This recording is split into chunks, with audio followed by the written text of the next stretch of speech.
हमारी समस्याओं का हल नहीं, फिर भी भारतीय संसद मौन है। एक आदमी रोटी बेलता है, एक आदमी रोटी खाता है, एक ऐसा भी आदमी है जो रोटी से खेलता है, फिर भी भारतीय संसद। जी हाँ, मैं कह पक्ष विपक्ष जिस तरह से ये बिल लाने में जो विपक्ष का बहुत बड़ा योगदान रहा, उन राज्यों में जिसमें भाजपा गैर भाजपा शासित सरकारें थी, उन्होंने नोटिफिकेशन पर साइन किया। कहाँ थी, कहाँ विपक्ष हमारे साथ खड़ा है, एक बोली बोल रहा है, एमएसपी की बात कर रहा है, तो वो भी हमारे थे। 1947 में भारत आज़ाद हुआ। कौन आज़ाद हुआ?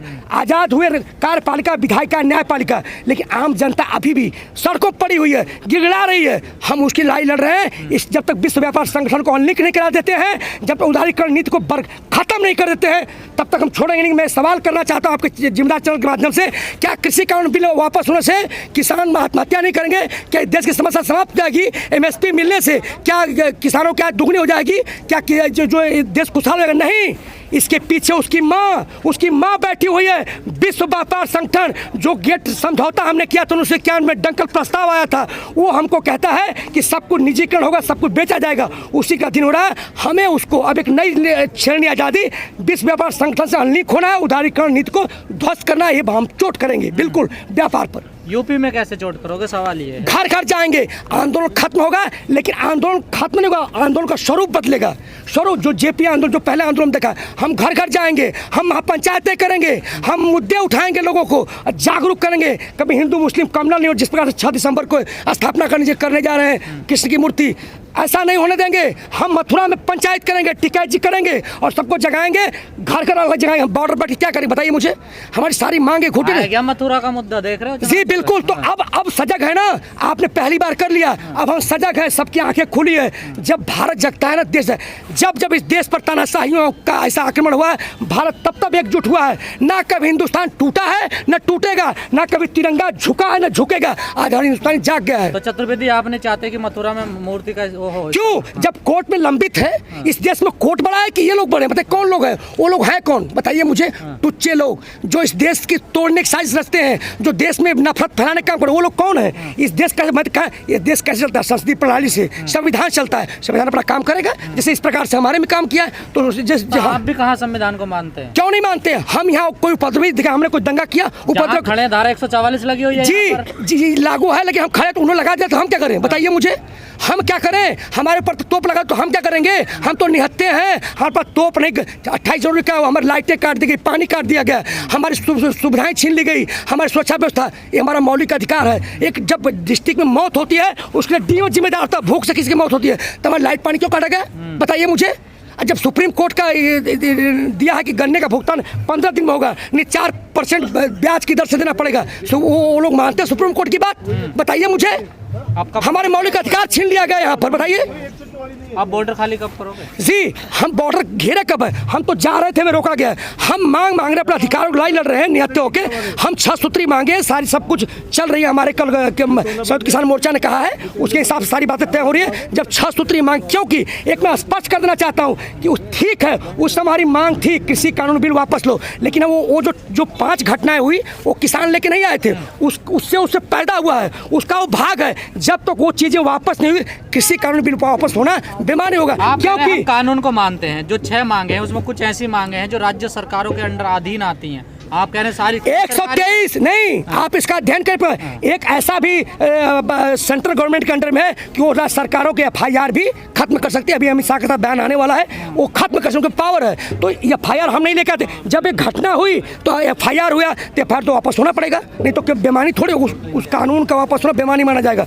इसका जितना भी चीज़ें इसके साथ हुई हैं, सबका वापस होना लिहाजी जरूरत है। और एक मैं और कहना चाहता हूँ, NRI ने जो फंडिंग किया, उनके ऊपर जो बैन लगा दिया गया, उसको भी हटाना चाहिए। NRI का बैन भी उसको मैं जोड़ना चाहता हूँ। वो बेचारे हमारी हेल्प किए मुसीबतों में, उन पर अत्याचार क्यों?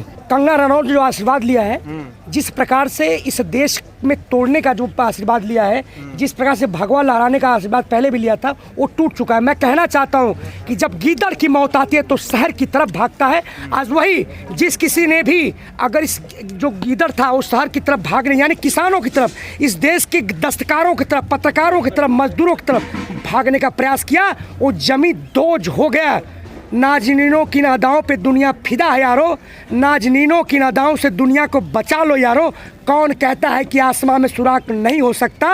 एक तब पत्थर तो तबीयत से उछालो यारो। हमने तबीयत से पत्थर उछाला और आज उनका सब कुछ खत्म हो चुका है। राष्ट्रवादी पार्टी का प्रचार करेंगे वो 2022 में? जी मैं पूछना चाहता हूँ, उस देश का राष्ट्रवाद कौन है? जनगण मन अधिनायक। इस देश का अधिनायक जनगण मन, जो जनगण आम आदमी है। अब भारत भाग्य विधाता, इस देश का भारत भाग्य विधाता कौन है? जनगण मन, मतलब आम जनता है, दस्तकार, मजदूर, किसान, ये सब लोग हैं। कौन लोग राष्ट्रवाद? इस देश की परिभाषा कौन तय कर रहा है? Who is Kangana Ranaut? जिस प्रकार से उनका पाश्चात्य भारत जीवन रहा, उस आधार पे कह रहे हैं क्या? करोड़ों कौन है उनके, आप कह रहे हैं कौन है कंगना रनौत? फॉलोअर्स तो मैं भी देख लेता हूँ। फॉलोअर्स बनना इस बात का सर्टिफिकेट नहीं है कि वो जो कह रहे हैं वो देश की परिभाषा है। इस देश का परिभाषा जो हम भारत के लोग, हिंदू, मुस्लिम, सिख, ईसाई परिभाषा है, न कि फॉलोअर्स परिभाषा तय करता है इस देश की।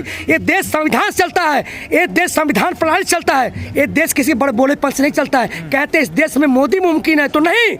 इस देश में शिक्षा है, रोजगार है, स्वास्थ्य है तो मुमकिन है। इस देश में किसान है तो मुमकिन है। इस देश में सिख है तो मुमकिन है। देश तब मुमकिन है। ये कंगना रनौत जैसे लोग हैं, साक्षी महाराज लोग कौन है? बड़े हमें तो कहा था आंदोलनजीवी कहा था, हमें खालिस्तानी कहा था, माओवादी कहा था, पाकिस्तानी प्रो कहा था, चाइनीज प्रो कहा था, जिहादी किया था, हमें भारत टुकड़े गैंग कहा था। क्या हुआ? सब खत्म। आज क्या हुआ? हमें सत सम्मान के साथ, किसी का गुरु टूटा है, किसी का घमंड टूटा है, आज भगवा हारा है, तिरंगा जीता है। हम 26 जनवरी को तिरंगा लहराएंगे। भगवा को हमने जमी दोष कर दिया है, आगे भी लड़ाई जारी है। जम के रखना कदम, किसमें कितना है दम। अगर हम किसानों को, मजदूरों को, इस देश की जो थाती है उसको छेड़ेंगे तो हम छोड़ेंगे नहीं, और ये भी इतिहास गवाह है। जय जवान, जय जवान। इन्होंने राजस्थान में भी कहा था 300 के पार, महाराष्ट्र में कहा था 300 के पार, इन्होंने दिल्ली में कहा था 300 के पार, इन्होंने बंगाल में भी कहा था 300 के पार। और क्या हुआ? इनकी आदत है जुमला करने की, ये तो कहते ही रहते हैं। क्या हुआ? आपने देखा उत्तर प्रदेश जो आम आदमी मतदान करता है पंचायत चुनाव में, इनका सुपड़ा साफ हो गया था। इनकी असलियत यह है, ये 300 के पार नहीं, अगर 3 भी आ जाए तो कह देना किसान जब रोता है तो मिट्टी में मिला के छोड़ता है। जिस प्रकार से मिट्टी मिला के उसको खाद गोबर सब कुछ उसको एक उपज देता है, ऐसे यहाँ तमाम तिरंगा लहराएगा। सब बीजेपी को वोट देंगे। चतुर्वेदी जी कहाँ हो तुम? ये आप कह सकते हो ना भाई, वो लोग कह रहे हैं भ्रम फैलाना नहीं। ये देश किसानों का, जिस प्रकार से आपने देखा पूरे देश में किसानों की लहर है। इस समय मजदूरों की बात हो रही है, जिस प्रकार से सरकार घुटने टेक रही है, लाचार है। ऐसा मैंने प्रधानमंत्री मजबूर देखा ही नहीं। हमको उम्मीद ही नहीं थी इतनी जल्दी कर गए। इससे लाचार, इससे मजबूर, डरा प्रधानमंत्री क्या हो सकता है? तो आज डरा हुआ है। हम यूपी में आ रहे हैं, यहाँ जिस प्रकार से चल रही घटनाक्रम चल रहा है, निश्चित किसानों की जीत हो रही है। 6 सूत्री मांगों को घुटने टेक क्यों मानने जा रहे हैं, लेकिन आंदोलन खत्म होगा, लेकिन आंदोलन का स्वरूप बदलेगा। हम स्वरूप बदले। मैं कहना चाहता हूँ असली उसकी माँ कौन है? हम बच्चे को मार रहे हैं, कभी किसी कानून आता है, कभी श्रम कहाँ आता है, हमारे जल पर भी कानून बन गया है, हमारी नदियाँ बेची जा रही है। इसका जिम्मेदार कौन है? इसका जिम्मेदार जो विश्व व्यापार संगठन है, जो हमने उसके साथ समझौता कर रखा है कि सरकार इस देश में कुछ भी नहीं चलाएगी, रेल जो भी है सब निजीकरण होगा। हम विश्व व्यापार संगठन से अनलिंक होना चाहते हैं, उदारीकरण जो उनकी नीति है। जब सरकारी कर्मचारी काम नहीं करता तो क्या किया जाए? कौन कहता है? जब हमारे देश में जब खाद्यान्न नहीं था, हरित क्रांति आया था, तब हमने राष्ट्रीयकृत सारी बैंकों किया। अब बैंकों की बात करें, कर्जा माफ कर, जब सारे बैंक निजीकरण हो जाए, कर्जा कहाँ से?